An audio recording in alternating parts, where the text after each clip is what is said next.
What is up, YouTube? Welcome back to another chapter of the Bible. Today we're going to be reading through chapter 9 of Matthew. Let's get on into it. Jesus forgives and heals a paralyzed man. Jesus stepped into a boat, crossed over, and came to his own town. Some men brought to him a paralyzed man lying on a mat. When Jesus saw their faith, he said to the man, "Take heart, son, your sins are forgiven." At this, some of the teachers of the law said to themselves, "This fellow is blaspheming."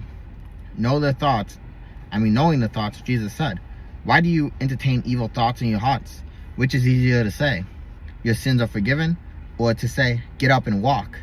But I want you to know that the Son of Man has authority on earth to forgive sins."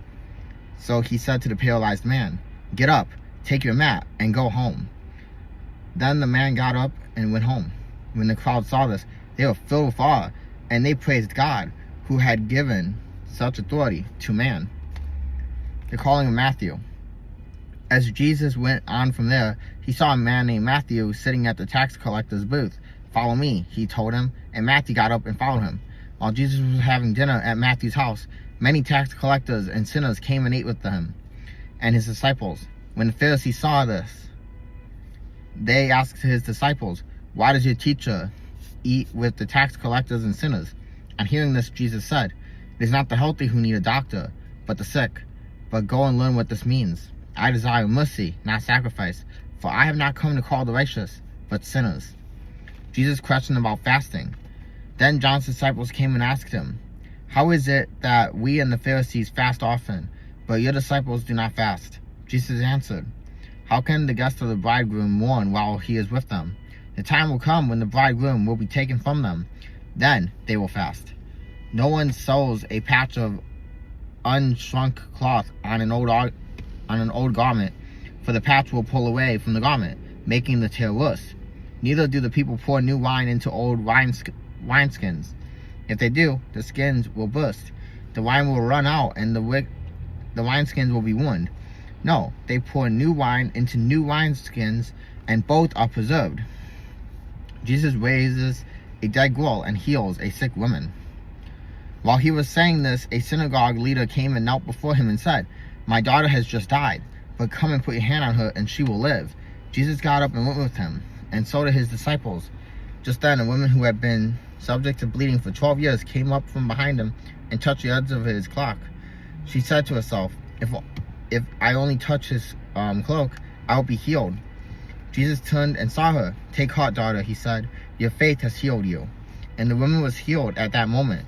When Jesus entered the synagogue leader's house and saw the noisy crowd and people playing pipes, he said, "Go away.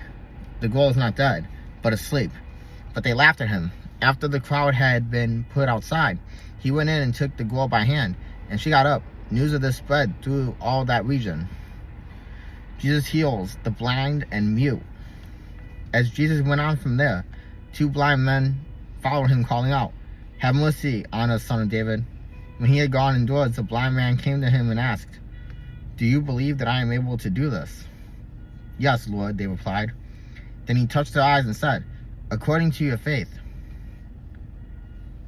let it be done to you." And their sight was restored. Jesus warned them sternly, "See that no one knows about this." But they went out and spread the news about him all over that region. While they were going out, a man who was demon-possessed and could not talk was brought to Jesus. And when the demon was driven out, the man who had been mute spoke. The crowd was amazed and said, "Nothing like this has ever been seen in Israel." But the Pharisee said, "It is by the prince of demons that he drives out demons." The workers are few. Jesus went through all the towns and villages, teaching in the synagogues, proclaiming the good news of the kingdom, and healing every disease and sickness. When he saw the crowds, he had compassion on them because they were harassed and helpless, like sheep without a shepherd.